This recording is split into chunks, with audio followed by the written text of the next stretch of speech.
जय हिंद। पिछली वीडियो में हमने एटमॉस्फेयर यानी वायुमंडल के बारे में पढ़ा था। इस वीडियो में हम लोग एक ही टॉपिक पढ़ेंगे और वो है हाइड्रोस्फीयर, जिसे हम हिंदी में जलमंडल कहते हैं। ठीक है। देखो, हमारी पृथ्वी पर लगभग 70% भाग पर पानी है। ठीक है। हम ये कह सकते हैं कि पृथ्वी के 2/3 भाग पर पानी है और 1/3 भाग पर जमीन है जिस पे हम लोग रहते हैं। राइट। ठीक है। अब जो 2/3 भाग पर जो पानी है यानी 70% भाग पर जो पानी है उसे हम महासागरों के रूप में जानते हैं। महासागरों के रूप में। और जो जमीन है उसे हम महाद्वीपों के बारे में जानते हैं। ठीक है। महाद्वीपों के बारे में हम लोग डिटेल में नेक्स्ट वीडियोस में पढ़ेंगे।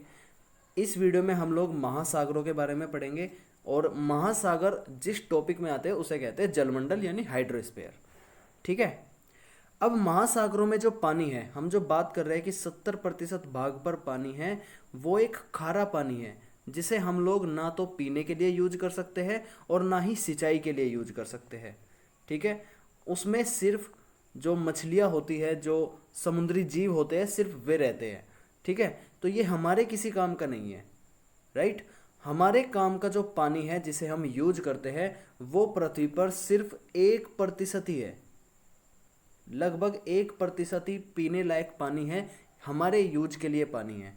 ठीक है। तो इस वीडियो के माध्यम से मैं सबसे पहले ये संदेश भी देना चाहूँगा कि वाटर को सेव करो। ठीक है। पानी की रक्षा करो, पानी को जितना हो सके उतना बचाओ, व्यर्थ पानी को बिल्कुल भी मत बहाओ। ठीक है। क्योंकि 1% पानी है, इसी में से हम लोग सारा काम यूज करते हैं पानी से, और पानी ही जीवन का आधार है। ठीक है। तो अब वीडियो शुरू करते हैं। देखो, महासागर। महासागर क्या बताया मैंने? जो समुद्रों से मिलकर के बनते हैं उसे महासागर कहते हैं। समुद्र क्या होते हैं? जिसमें नदियां आकर के गिरती है, उन्हें समुद्र कहते हैं।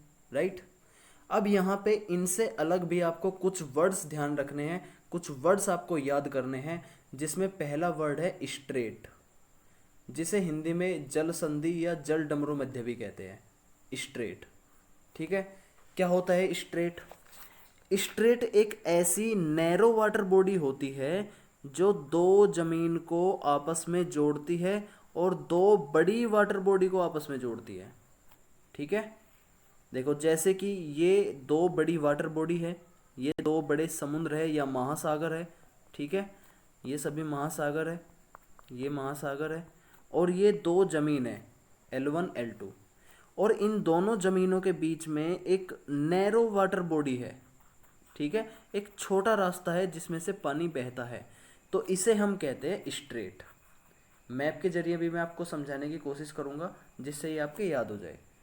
स्ट्रेट हिंदी में कहते हैं जल संधि या फिर जल डमरू मध्य। राइट।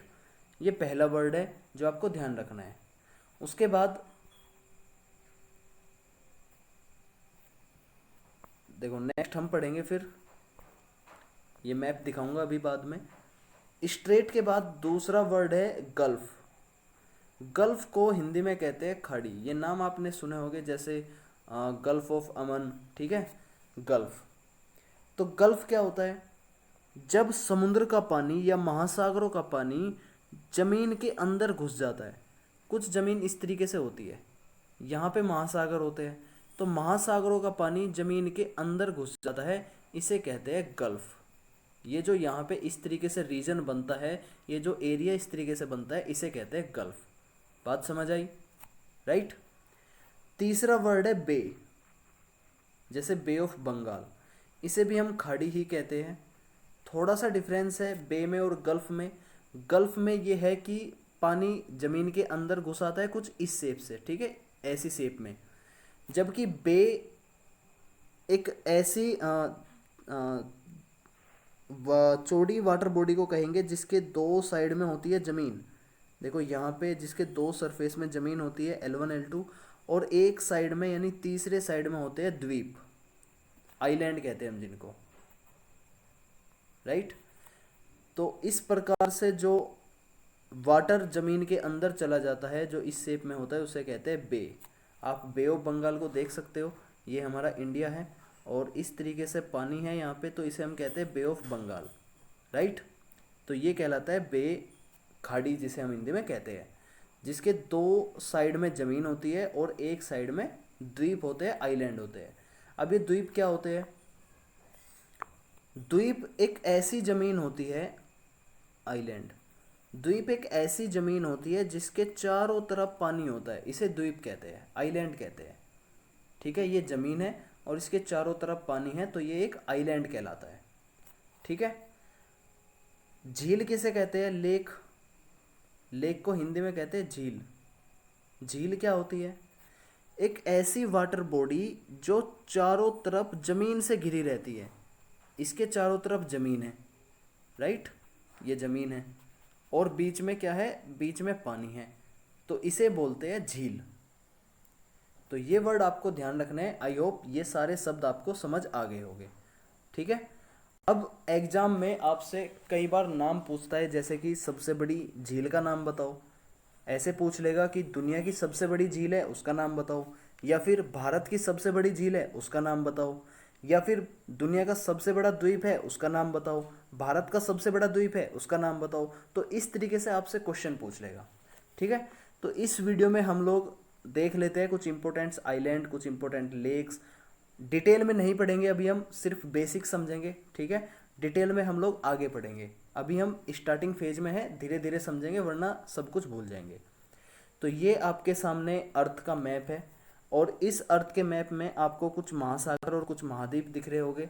महासागर आपको याद भी हो गए होंगे। ये पहला महासागर है जिसे हम कहते हैं पैसिफिक ओशियन, हिंदी में कहते हैं प्रशांत महासागर, राइट। प्रशांत महासागर दुनिया का सबसे बड़ा महासागर है। इसका जो एरिया है वो बाकी महासागरों के मुकाबले बहुत बड़ा है। ठीक है। अगर हम ये सारे महाद्वीप एक जगह मिला दे, ये सारे महाद्वीप एक जगह मिला दे, तब भी प्रशांत महासागर का एरिया इन सारे महाद्वीपों से बड़ा ही होगा। इतना बड़ा महासागर है ये महासागर, इसका थोड़ा सा एरिया इस साइड भी है और थोड़ा सा एरिया इस साइड भी है। ठीक है, क्योंकि पृथ्वी गोल है इस वजह से, राइट। देखो नेक्स्ट इमेज में मैं आपको दिखा देता हूँ। ये है पूरा पैसिफिक ओशियन। इसके पूर्व में नॉर्थ अमेरिका और साउथ अमेरिका है और पश्चिम में एशिया है और ऑस्ट्रेलिया है, और इसके बीच में ये जो ओशियन है ये कहलाता है हमारा पैसिफिक ओशियन। ठीक है। पैसिफिक ओशियन को भी दो भागों में डिवाइड कर सकते हैं। ऊपर वाले यानी नॉर्थ डायरेक्शन में जो पैसिफिक ओशियन होगा उसे कह सकते हैं नॉर्थ पैसिफिक ओशियन, और साउथ डायरेक्शन में जो पैसिफिक ओशियन होगा उसे कह सकते हैं साउथ पैसिफिक ओशियन। क्लियर है? South Pacific ocean.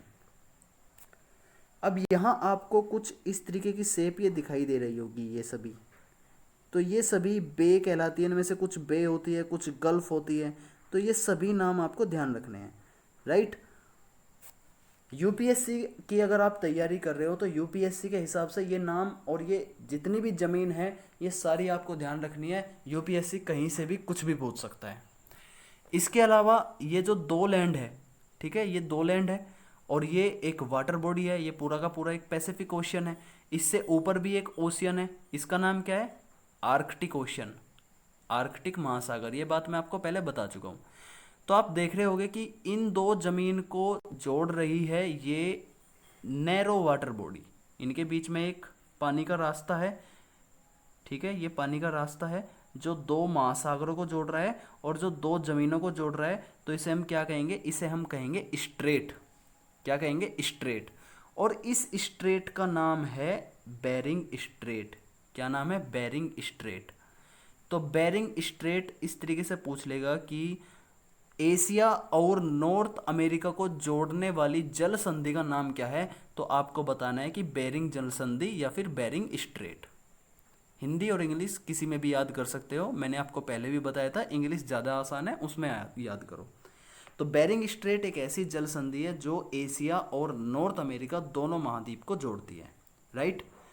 Bearing straight के नीचे इस वाले रीजन में जो सी है, महासागर से अलग, देखो सी किसे कहते हैं? सी एक ऐसी वाटर बॉडी होती है जो जमीन को टच करती है, ठीक है। जैसे भारत है हमारा, तो भारत के जमीन से टच होने वाले जितने भी वाटर बॉडी है उसे हम समुद्र कहते हैं, सी कहते हैं। तो ये इस साइड में होता है अरबियन सी, अरब सागर जिसे हम कहते हैं, और इस साइड में होता है बे ऑफ बंगाल यानी बंगाल की खाड़ी। तो जमीन को टच करने वाली वाटर बॉडी को समुद्र कहते हैं, और यही समुद्र जब बड़े बड़े महासागरों से जुड़ते हैं तो उन्हें महासागर कहते हैं। राइट, क्लियर है यहाँ तक? तो बेरिंग स्ट्रेट के इस रीजन में जो समुद्र है उसे कहेंगे बेरिंग सी। ठीक है, अब नॉर्थ अमेरिका को देखो। नॉर्थ अमेरिका में आपको बहुत सारी चीज़ें दिख रही होगी। ये यहाँ पे आइलैंड्स है, ये मैं आपको बता चुका हूँ। ऐसी ज़मीन जिसके चारों तरफ पानी ही पानी है उसे आइलैंड बोलते हैं। तो यहाँ पे बहुत सारे आइलैंड है, ये सभी आइलैंड है। ठीक है, और ये एक बे है, ये एक बे है क्योंकि पानी जो ज़मीन है उसके अंदर घुसा हुआ है और ये थोड़ा चौड़ा है। अगर ये थोड़ा सा नैरो होता, थोड़ा सा तंग होता, तो इसे हम बोलते गल्फ। क्लियर है? गल्फ। तो ये क्या है? ये बे है और इसका नाम है हुडसन बे। ये मैं आपको बताऊंगा। ये सभी नाम थोड़े अजीब है, एक बार पढ़ने से बिल्कुल भी याद नहीं होंगे, बार बार पढ़ोगे तभी याद होंगे। ठीक है, यहाँ पे समझो, कंसेप्ट समझो, डायग्राम्स के माध्यम से, चित्रों के माध्यम से समझने की कोशिश करो और इन्हें याद रखने की भी कोशिश करो, आपको याद हो जाएंगे। कोई बड़ी चीज़ नहीं है ये, लेकिन बार बार पढ़ने से याद होंगे, एक बार पढ़ने से याद नहीं होंगे। बहुत ही रेयर बच्चे ऐसे होते हैं जो एक बार पढ़ने से याद कर पाते हैं। अगर आप मेहनत कर रहे हो तो जब तक आपका जो गोल है, जब तक वो आपको अचीव नहीं हो जाता तब तक पढ़ते रहो, कंटिन्यूसली पढ़ते रहो। ठीक है, तो ये बे है, ये आइलैंड्स है। राइट, अब इस महाद्वीप में आपको कुछ वाटर बॉडी बीच में दिख रही होगी, जैसे ये एक वाटर बॉडी है। ठीक है, ये यहाँ पे एक वाटर बॉडी है, ये एक वाटर बॉडी है। ठीक है, ये एक ऐसी वाटर बॉडी है जिसके चारों तरफ जमीन है, तो इसे हम क्या कहेंगे? इसे हम कहेंगे झील, इंग्लिश में कहते हैं लेक। Right, lake. इसके अलावा इसे बताओ, इसे क्या कहेंगे? ओबियसली इसे स्ट्रेट बोलेंगे। ठीक है, क्यों? क्योंकि दो जमीन आपस में जुड़ रही है तो स्ट्रेट बोलेंगे। और इसी स्ट्रेट में देखो ऐसा होता है कि ये जो जमीन है, ये जमीन साउथ अमेरिका से लगी हुई है। राइट, तो इसे हम स्ट्रेट इसलिए नहीं बोलेंगे क्योंकि ये ज़मीन इससे लगी हुई है। तो इनके बीच में एक वाटर बॉडी बनाई गई है इंसानों के द्वारा, कृत्रिम वाटर बॉडी है वो, जिसे हम कहते हैं पनामा नहर, पनामा कैनल या पनामा नहर। ठीक है, कैनल। इसके बारे में आपने काफ़ी बार न्यूज़ में भी सुना होगा। पनामा कैनल काफ़ी जो ट्रेड होता है, व्यापार जो होता है, उसके लिए काफ़ी इम्पोर्टेंट है पनामा कैनल, और ये इंसानों के द्वारा बनाई गई है। राइट, तो इन्हें और डिटेल में हम समझ लेते हैं। आपको ये वर्ड्स जो मैं आपको याद करा रहा था, ये स्ट्रेट, लेक, झील, सब कुछ आपको याद हो गया होगा। ठीक है, अब स्ट्रेट के साथ में ही एक वर्ड और आता है जिसे हम कहते हैं चैनल। चैनल, जैसे आपने नाम सुना होगा 8 डिग्री चैनल, 10 डिग्री चैनल। तो चैनल क्या होता है? चैनल और स्ट्रेट लगभग एक जैसे ही होते हैं, थोड़ा सा फर्क होता है। सिर्फ क्या फ़र्क होता है? पहले स्ट्रेट को समझो। स्ट्रेट क्या होती है? दो जमीनों को जोड़ने वाली एक नैरो वाटर बॉडी को हम स्ट्रेट कहते हैं। ठीक है, नैरो वाटर बॉडी को। चैनल किसको कहेंगे? अगर यही वाटर बॉडी नैरो ना हो करके वाइड हो, थोड़ी चौड़ी हो, जैसे ये दो जमीन है और यहाँ पे देखो चौड़ी वाटर बॉडी है, तो इसे हम कहेंगे चैनल। क्लियर है? चैनल। जैसे कि अंडमान एंड निकोबार द्वीप समूह है हमारे भारत में, ये अंडमान है ऊपर और ये नीचे निकोबार है। तो इन दोनों आइलैंड्स के बीच में एक चौड़ी वाटर बॉडी है जिसे हम कहते हैं 10 डिग्री चैनल। तो 10 डिग्री चैनल बहुत बार एग्जाम में पूछा जाता है। 10 डिग्री चैनल अंडमान और निकोबार को सेपरेट करता है। क्लियर है? ठीक है, कुछ और चैनल है जैसे कि इंग्लिश चैनल है। इंग्लिश चैनल फ्रांस और यूके को सेपरेट करता है, फ्रांस और यूनाइटेड किंगडम को। ये इंग्लिश चैनल है। और आपने कई बार सुना भी होगा कि एक जो समुद्र पार करने वाले होते हैं वो उन्होंने इंग्लिश चैनल को पार कर लिया। तो इसका मतलब ये है कि वे इंग्लिश चैनल यानी कि फ्रांस और यूके के बीच में जो एक वाटर बॉडी है, बड़ी वाटर बॉडी है, वो उसको पार करते हैं। राइट, अब देखो मैप पे चलते फिर से। इस मैप को देखो, यहाँ पे आपको कुछ नाम आपको दिखाई दे रहे होंगे। ये सभी नाम आपको ध्यान रखने हैं। यहाँ पे आपको थोड़ा सा ब्लर भी हो सकता है दिखाई दे रहा हो, तो आप ऐसा करना, एक ऐसी ही इमेज आप इंटरनेट से डाउनलोड करना और वहाँ से अच्छे से पढ़ना। यहाँ पे समझ लो और वहाँ से पढ़ लेना, ठीक है? क्योंकि यहाँ पे आपको नाम शायद दिखाई ना दे। अगर मैं जूम करता हूँ तो जूम करने पे फिर इन पे लिखा नहीं जाएगा और उससे आपको समझ नहीं आएगा कि मैं किस पॉइंट को डायरेक्ट कर रहा हूँ। ठीक है, तो सबसे पहले हम नॉर्थ अमेरिका में चलते हैं।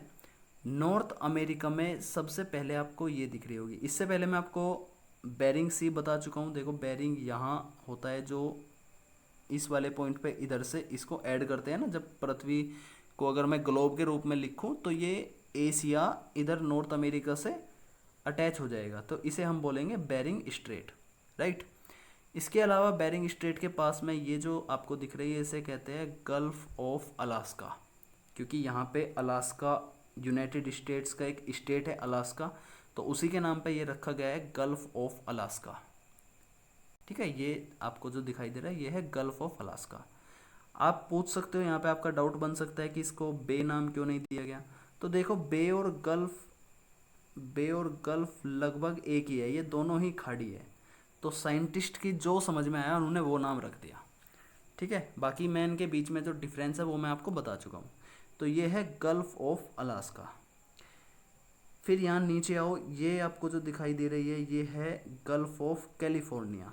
यहाँ जो आपको वी शेप आपको जो दिख रहा है ये यहाँ पे, ठीक है, ये है गल्फ ऑफ अलास्का। यहाँ पे सॉरी अलास्का नहीं, कैलिफोर्निया। ठीक है, ये है गल्फ ऑफ कैलिफोर्निया, यहाँ पे है कैलिफोर्निया और उसी के नाम पे नाम पड़ा है गल्फ ऑफ कैलिफोर्निया, राइट। इसके बाद यहाँ है मैक्सिको कंट्री, एक देश है जिसका नाम है मैक्सिको और उसी के नाम पे ये नाम पड़ा है गल्फ ऑफ मैक्सिको। ध्यान से समझ लेना, ध्यान इधर उधर नहीं जाना चाहिए। अक्सर आपको थोड़े छोटे दिख रहे होंगे लेकिन इनको समझने की कोशिश करो। एक बार दिमाग में बैठ गए फिर कभी नहीं भूलोगे, और अगर एक बार दिमाग में नहीं बैठे तो फिर बार बार इन्हें पढ़ोगे, हो सकता है तब भी याद ना आए। और काफ़ी इंपॉर्टेंट चीज़ें है ये कि कई बार पूछी जाती है। ठीक है, गल्फ ऑफ मैक्सिको। यूपीएससी में कई बार क्वेश्चन इस तरीके से पूछ ले जाता है कि जो गल्फ ऑफ मैक्सिको है वो किस महासागर में है, अटलांटिक महासागर में या फिर पैसिफिक महासागर में। तो आप देखो ध्यान से, अटलांटिक महासागर है इस साइड में, तो ये अटलांटिक महासागर में ये गल्फ ऑफ मैक्सिको है। और गल्फ ऑफ कैलिफोर्निया किस महासागर में है, ये पैसिफिक ओशियन यानी प्रशांत महासागर में है। ठीक है, इससे पहले मैं आपको शायद बता चुका हूँ कि ये पहले नंबर का सबसे बड़ा महासागर है, ये दूसरे नंबर का सबसे बड़ा महासागर है अटलांटिक महासागर, तीसरे नंबर का इंडियन ओशियन है, उसके बाद फोर्थ नंबर का साउदर्न ओशियन है और फिफ्थ नंबर में ऊपर आर्कटिक ओशियन है। ये मैं आपको पहले बता चुका हूँ। ठीक है, इसके बाद अगर हम ऊपर देखें तो यहाँ पे देखो, ये जो छोटी सी वाटर बॉडी आपको जो दिख रही है यहाँ इस पॉइंट पे, मैं इसे रफ करता हूँ, ध्यान से देख लेना फिर से। यहाँ पे देखो, ये है गल्फ ऑफ सेंट लॉरेंस। क्या है, गल्फ ऑफ सेंट लॉरेंस, यहाँ है gulf of saint Lawrence, right. इसके बाद ऊपर यहाँ पे ये है हुडसन बे, हुडसन की खाड़ी, हुडसन बे, और ये कनाडा में है, राइट। इससे अलग आपको यहाँ ये झील आपको जो दिख रही होगी, ये झील भी काफ़ी इंपॉर्टेंट है, लेकिन हम इनको यहाँ नहीं पढ़ेंगे, इनको हम बाद में पढ़ेंगे। ठीक है, अच्छे से पढ़ेंगे। ये है झील, इनमें से कुछ अजीब अजीब से नाम है, आपको ध्यान रखने पड़ेंगे। लेक सुपीरियर है और ओंटेरियो है, ओरी है, इस तरीके की बहुत सारी झील है यहाँ पे। अच्छा, यहाँ ऊपर देखो आर्कटिक महासागर में, देखो इस वाले आइलैंड को देखना, इस वाले आइलैंड को। ठीक है, अब देखो इस वाले आइलैंड का नाम है ग्रीनलैंड, और ये दुनिया का सबसे बड़ा आइलैंड यानी सबसे बड़ा द्वीप है। नाम क्या है इसका, ग्रीनलैंड। कई बार आपने आइसलैंड का भी नाम सुना होगा। तो ग्रीनलैंड के नीचे ये जो पॉइंट है यहाँ पे, ये जो पॉइंट है ये, इसको कहते हैं आइसलैंड। ठीक है, तो ग्रीनलैंड दुनिया का सबसे बड़ा द्वीप है और ये आइसलैंड है। अगर आपसे पूछा जाए कि इंडियन ओशियन में सबसे बड़ा द्वीप कौन सा है, इंडियन ओशियन यानी हिंद महासागर में, तो हिंद महासागर देखो, ये है पूरा हिंद महासागर, यहाँ से यहाँ तक का सारा ये हिंद महासागर है, और इसमें सबसे बड़ा द्वीप है ये, और इसका नाम है मेडागास्कर। क्या नाम है इसका, मेडागास्कर। ठीक है, मेडागास्कर। ठीक है, अब फिर से वहीं पे आ जाओ। तो नॉर्थ अमेरिका में मैंने कुछ इंपॉर्टेंट आपको बातें बताई, यहाँ पे कुछ खाड़ी के नाम बताए, ये नाम आपको ध्यान रखने हैं। एक और है यहाँ पे बैफिन, हाँ दिख गया ये रहा। देखो ग्रीनलैंड के और जो नॉर्थ अमेरिका है इसके बीच में, यहाँ इस पॉइंट पे देखो, मैं ऊपर से एक कर्सर हटाऊंगा, ध्यान से देखना। यहाँ पे आपको एक नाम दिखाई देगा जिसका नाम है बैफिन बे। ये भी आपको ध्यान रखना है। देखो बैफिन बे कहाँ है, ठीक है, बैफिन बे। साउथ अमेरिका में ऐसी कोई गल्फ और ऐसी कोई खाड़ी नहीं है, ठीक है, आप देख सकते हो यहाँ पे। साउथ अमेरिका के इस पॉइंट को यहाँ पे आपको ध्यान रखना है, इसका नाम है केप हॉर्न।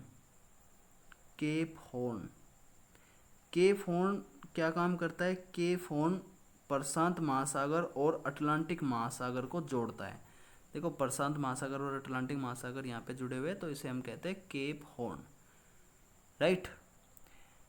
इसके बाद यहाँ पे अब सैरोगैसो सी को देखो। सैरोगैसो सी ये कोई खाड़ी नहीं है, ये एक समुद्र है, सैरोगैसो सी। सैरोगैसो सी ये भी काफ़ी इंपॉर्टेंट है, सैरोगैसो सी। अभी हम सिर्फ इनकी लोकेशन पढ़ रहे हैं, क्यों इंपॉर्टेंट है वो फिर कभी पढ़ेंगे बाद में। सैरोगैसो सी। और यहाँ पे आपको पनामा नहर है, ये मैं आपको बता चुका हूँ, राइट। अब यूरोप की साइड में आओ। देखो यूरोप में बहुत सारे खाड़ी है, इनमें से आपको सिर्फ ये ध्यान रखनी है bay of Biscay, bay of Biscay, ठीक है। और इसमें आपको कुछ ध्यान नहीं रखना, आप अपनी नॉलेज के लिए पढ़ना चाहो तो पढ़ सकते हो, उसमें कोई बुराई नहीं है, लेकिन एग्जाम पॉइंट ऑफ व्यू से आपको इसमें ये ध्यान नहीं रखना। मैं फालतू की चीज़ें यहाँ पर रफ कर देता हूँ,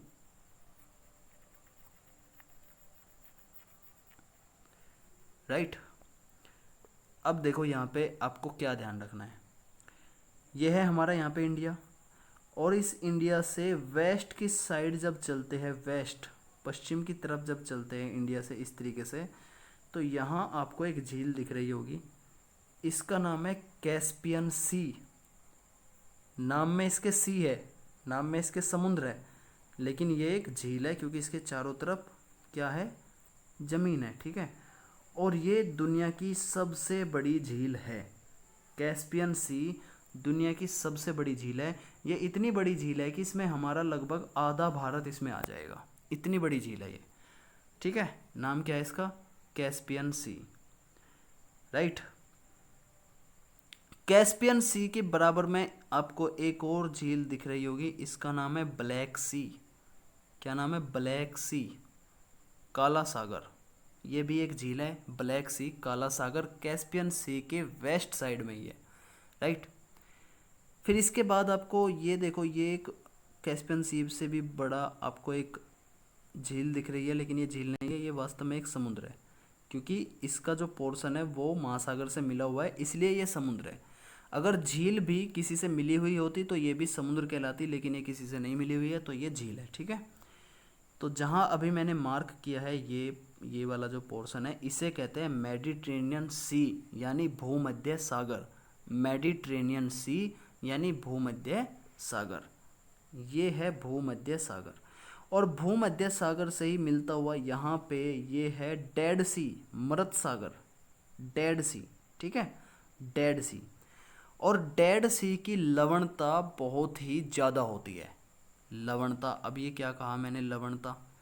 लवणता को इंग्लिश में कहते हैं सैलिनिटी, यानी कि सबसे ज़्यादा जो खारापन होता है वो इस डेड सी में होता है, ठीक है, डेड सी में होता है सबसे ज़्यादा खारापन, राइट। सैलिनिटी के बारे में भी हम लोग डिटेल में पढ़ेंगे, किस तरीके से सैलिनिटी के जो फैक्टर्स है वो किस तरीके से सैलिनिटी को इफेक्ट करते हैं, टेम्परेचर का क्या फ़र्क पड़ता है, ठीक है। ये सारी चीज़ें हम बाद में डिस्कस करेंगे। तो भूमध्य सागर आपको समझ आ गया होगा, यहाँ पे ये है भूमध्य सागर, और इसी के बराबर में है डेड सी।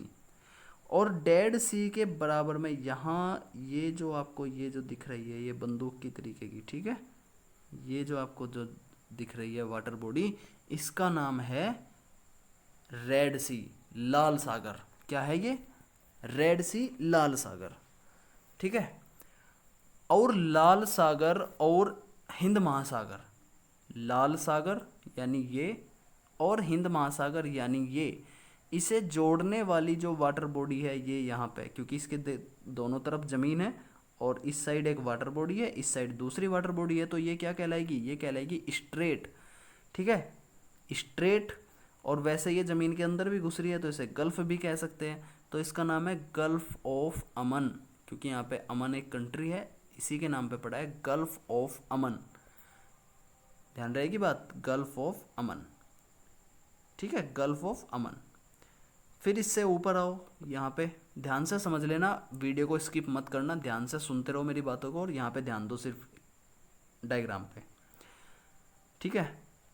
ये जो वाटर बॉडी आपको यहाँ दिख रही है, ये दोनों बहुत इंपॉर्टेंट है, क्योंकि भारत का ज़्यादातर व्यापार यहीं से होता है। हम लोगों को अगर व्यापार करना होता है तो हम अपने शिप, जो पानी के जो जहाज होते हैं, जो कार्गो जिन्हें कहते हैं, वो हम यहीं से गुजारते हैं। यहाँ से गुजार करके, यहाँ से गुजार करके हम नॉर्थ अमेरिका में भेज देते हैं, या फिर इस साइड यूरोप में भेज देते हैं, या फिर यहाँ से गुजार के हम कैस्पियन सी से होते हुए ईरान, यहाँ पे ईरान पड़ता है, ईरान से होते हुए, क्योंकि पाकिस्तान तो हमारा दुश्मन है, पाकिस्तान के रास्ते तो हम नहीं जा सकते, तो हम यहाँ से जाते हुए, ईरान से और इराक से जाते हुए फिर हम रसिया तक पहुँचते हैं। तो ये काफ़ी इम्पोर्टेंट है, ठीक है, पेपर के पॉइंट ऑफ व्यू से। तो इसका नाम क्या बताया मैंने, इसका नाम बताया पर्सियन गल्फ। ये जो अभी बताया मैंने ये है पर्सियन गल्फ, ये क्या है, पर्सियन गल्फ, ठीक है। अच्छा जी, इसके अलावा मेडिटेरियन सी पे आओ। यहाँ मेडिटेरेनियन सी और अटलांटिक सी को जोड़ने वाली जो गल्फ है, इसको कहते हैं गल्फ ऑफ जिब्राल्टर। क्या कहते हैं, गल्फ ऑफ जिब्राल्टर। ये है गल्फ ऑफ जिब्राल्टर। इंटरनेट से ये मैप डाउनलोड करना, जूम करना, अच्छे से देखना कहाँ है गल्फ ऑफ जिब्राल्टर, ठीक है, क्लियर होगी बात। इसके अलावा यहाँ एक गल्फ आपको दिखाई दे रही होगी, इसका नाम है गल्फ ऑफ गिनी। अफ्रीका में है ये गल्फ ऑफ गिनी, ठीक है। ये मेडागास्कर आइलैंड है, ये मैं आपको बता चुका हूँ, गल्फ ऑफ गिनी। ओके, अब इस साइड में आओ, ये देखो, ये है अरबियन सी और ये है बे ऑफ बंगाल, ये सबको पता होगा। भारत और श्रीलंका को जोड़ने वाली जो स्ट्रेट है उसका नाम है पाक स्ट्रेट। बहुत बार क्वेश्चन में पूछा गया है, पाक स्ट्रेट, PALK, पाक स्ट्रेट या पाक जल संधि। भारत और श्रीलंका को जोड़ने वाली जो वाटर बॉडी है उसका नाम क्या है, पाक स्ट्रेट। यहाँ तक क्लियर है। अब इसके बाद यहाँ देखो, ये म्यांमार है और ये थाईलैंड है, यहाँ तक, यहाँ पे ये इंडोनेशिया है, ठीक है। तो यहाँ जो भारत के यहाँ पे इस साइड में है अंडमान एंड निकोबार आइलैंड। तो अंडमान एंड निकोबार आइलैंड के चारों तरफ जो समुद्र है उसे कहते हैं अंडमान सी। क्या कहते हैं, अंडमान सी, राइट। चलो मैं रफ कर देता हूँ, ध्यान से देख लेना। अब ये है अंडमान सी, राइट। अच्छा जी, अब यहाँ जो आपको ये जो वाटर बॉडी दिख रही है, स्ट्रेट जो आपको दिख रही है, इसे स्ट्रेट कहेंगे, इसका नाम है मलक्का स्ट्रेट। क्या नाम है, मलक्का स्ट्रेट, ठीक है, मलक्का स्ट्रेट। मलक्का स्ट्रेट से होते हुए हम लोग कहाँ जा सकते हैं, हम लोग साउथ चाइना सी में जा सकते हैं, जहाँ अभी विवाद चल रहा है, साउथ चाइना सी। ये ऊपर है ईस्ट चाइना सी, जहाँ पे ताइवान भी है, ताइवान, ताइवान के बारे में अगर न्यूज़ देखते हो आपने सुना होगा। और इससे ऊपर है Japan, sea of Japan, Japan sea, यहाँ पे, यहाँ पे ये है जापान। जापान द्वीप का, द्वीप जो द्वीप होते हैं ना, आइलैंड्स, उनके समूह को कहते हैं जापान। तो ये सभी आइलैंड्स है, और ये काफ़ी आइलैंड्स, बड़े बड़े आइलैंड्स हैं। जब ये एक जगह मिल गए तो इसको एक नाम दिया गया, एक कंट्री बनाई गई जिसका नाम है जापान।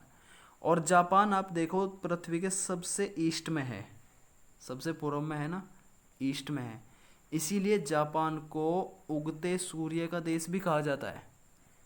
ये बात आपने पढ़ी होगी कभी कक्षा 6 में, उगते सूर्य का देश जापान को कहा जाता है। क्यों, क्योंकि ये ईस्ट में है। अच्छा, कुछ बच्चे कंफ्यूज होते हैं कि जापान और जर्मनी एक जगह ही है, नहीं। जर्मनी देखो, जर्मनी अलग है, जर्मनी है यूरोप में, यहाँ है कहीं जर्मनी, और जापान है यहाँ पे। और नॉर्थ कोरिया कहाँ है, ये जो थोड़ी सी जो आपको ये पूंछ टाइप की आपको जो दिख रही है, ये है नॉर्थ कोरिया और साउथ कोरिया, एक जगह ही है दोनों यहाँ पे, ठीक है। तो इसके लिए आप जब महाद्वीप पढ़ेंगे वहाँ पे समझेंगे कहाँ कौन है, कौन सा देश किस महाद्वीप में कहाँ है, ठीक है। तो ये जो स्ट्रेट मैंने आपको बताई इसका नाम है मलक्का स्ट्रेट। यहाँ पे ये मलक्का स्ट्रेट से होते हुए हम लोग साउथ चाइना सी में जाते हैं और ईस्ट चाइना सी में जाते हैं, और ऐसा भी हो जाता है कि हम इधर पैसिफिक ओशन को क्रॉस करते करते, देखो जब ऐसे जाएंगे तो फिर हम इधर निकल आएंगे, जाते जाते हम इस साइड में नॉर्थ अमेरिका की साइड में भी आ सकते हैं। तो अगर नॉर्थ अमेरिका को यानी कि डोनाल्ड ट्रंप को अगर भारत आना हो तो एक रास्ता तो ये भी है कि इस साइड से ऐसे आ जाए, और एक रास्ता ऐसे भी है कि इस साइड से होते हुए ऐसे, ऐसे होते हुए ऐसे आ जाए। ठीक है, दोनों ही रास्ते से आ सकता है। इसके अलावा ऑस्ट्रेलिया में कोई ख़ास चीज़ नहीं है। ठीक है, यहाँ से क्वेश्चन कुछ ज़्यादा बनते नहीं हैं। अच्छा, इसके अलावा आपको ये जावा सी, ये देखो यहाँ पे है जावा आइलैंड और ये है जावा सी, ये भी आपको ध्यान रखना है, जावा सी। ठीक है, अब 2 पॉइंट आपको और यहाँ पे ध्यान रखना है। पैसिफिक ओशियन में, पैसिफिक ओशियन में सबसे गहरी खाई होती है जिसका नाम है मरियाना गर्त। सबसे गहरी खाई समुद्र में, जिस प्रकार महाद्वीपों पर सबसे ऊंचाई वाली जो पॉइंट होते हैं, सबसे ऊंचे पॉइंट होते हैं उन्हें पर्वतों पे होते हैं, जैसे माउंट एवरेस्ट एशिया का सबसे ऊंचा पर्वत है, तो इसी प्रकार समुद्र में खाई होती है, गहरी खाई होती है। तो पैसिफिक ओशियन में सबसे गहरी खाई है, इसका नाम है मरियाना ट्रेंच या फिर मरियाना गर्त, मरियाना ट्रेंच। ठीक है, नाम ध्यान रहेगा, मरियाना ट्रेंच। मरियाना ट्रेंच को हम चैलेंजर खाई भी कहते हैं, चैलेंजर ट्रेंच भी कहते हैं, क्योंकि इसमें जाना काफ़ी खतरनाक है, काफ़ी चैलेंजिंग है। क्यों है चैलेंजिंग? देखो, जब भी हम पानी के ज़्यादा गहराई में जाते हैं तो पानी अपना दबाव डालता है, अपना प्रेशर डालता है, और प्रेशर इतना ज़्यादा डालता है कि अगर इंसान वहाँ पे बिना अपने सेफ्टी किट के चला जाए तो इतना प्रेशर होता है कि वे शरीर को तोड़ सकता है। पानी का दबाव इतना ज़्यादा होता है, वहाँ पे जानवर भी नहीं होते ज़्यादा दबाव में। हमारी पनडुब्बी भी वहाँ तक नहीं जा सकती क्योंकि पनडुब्बी भी ज़्यादा दबाव नहीं सहन कर सकती। तो मरियाना ट्रेंच की जो गहराई है वो लगभग 11,000 मीटर यानी 11 किलोमीटर के आसपास है। अब सुनने में तो ऐसा लगता है 11 किलोमीटर बहुत ही कम दूरी है, ज़्यादा दूरी नहीं है, लेकिन 11 किलोमीटर गहराई के मामले में बहुत गहरी खाई है। ठीक है, और यहाँ जो मछलियाँ होती है वे भी नहीं जाती यहाँ तक, क्योंकि दबाव बहुत पड़ता है और उनका शरीर भी इस दबाव को नहीं झेल पाता। तो ये आपको ध्यान रखना है पॉइंट। इसके अलावा अगर मैं इंडियन ओशियन में कहूँ, क्योंकि भाई हमें तो दोनों चीज़ें पढ़नी है ना, वर्ल्ड की हमने पढ़ ली और इंडियन की, हम इंडिया में रहते हैं, तो इंडियन ओशियन की जो सबसे गहरी खाई है उसका नाम है सुंडा गर्त, और वो यहाँ जावा सी में है, यहाँ है वो, इस जावा आइलैंड के पास में, जावा सी के पास में, नाम है उसका सुंडा गर्त। ठीक है, सुंडा गर्त। तो हाइड्रोस्फीयर में आपको ये सारे पॉइंट आपको ध्यान रखने हैं। इस इमेज को एक बार अच्छे से देखना, बिना इमेज के अगर आप पढ़ोगे तो बिना इमेज के आप बिल्कुल नहीं पढ़ पाओगे, चाहे किसी भी बुक को उठा के देख लेना, आपको बिल्कुल भी समझ नहीं आएगा। ठीक है, बोर वैसे हो जाओगे। तो इमेज को एक बार डाउनलोड करो, एक बार फिर से जितनी भी चीज़ें मैंने आपको बताई उन्हें फिर से ट्राई करो याद करने की, और उसके बाद आप बुक से, अपने नोट से, जहाँ से भी पढ़ना चाहो वहाँ से पढ़ लेना। ठीक है, तो इस वीडियो को मैं ज़्यादा लंबा नहीं लूँगा, क्योंकि अगर ज़्यादा लंबा लिया तो ये जितने भी पॉइंट आपको बताया ऐसा हो सकता है कि आपके दिमाग से निकल जाए। तो मैं नहीं चाहता कि आप इस तरीके से पढ़ो कि आप पढ़ तो रहे हो लेकिन आता कुछ ना हो। ठीक है, थोड़ा पढ़ो लेकिन जितना पढ़ो उतना आना चाहिए। राइट, तो इस वीडियो को यहीं ख़त्म करते हैं। हाइड्रोस्फीयर में जितने भी पॉइंट बताए ये सारे आपको ध्यान रखने हैं। इससे पहले मैं जितने भी टॉपिक आपको करा चुका हूँ वो भी सारे आपको ध्यान रखने हैं। ठीक है, बहुत ही जल्द ये वर्ल्ड ज्योग्राफी ख़त्म होने वाली है, उसके बाद हम इंडियन ज्योग्राफी यानी अपने देश की ज्योग्राफी पढ़ेंगे, और उसके बाद हम हिस्ट्री पॉलिटी इन पे आएंगे। ठीक है, ये जीके की लास्ट वीडियो थी, अब इसके बाद मैथ्स की वीडियो आएगी 3 दिन तक। चलो, थैंक यू, बाय।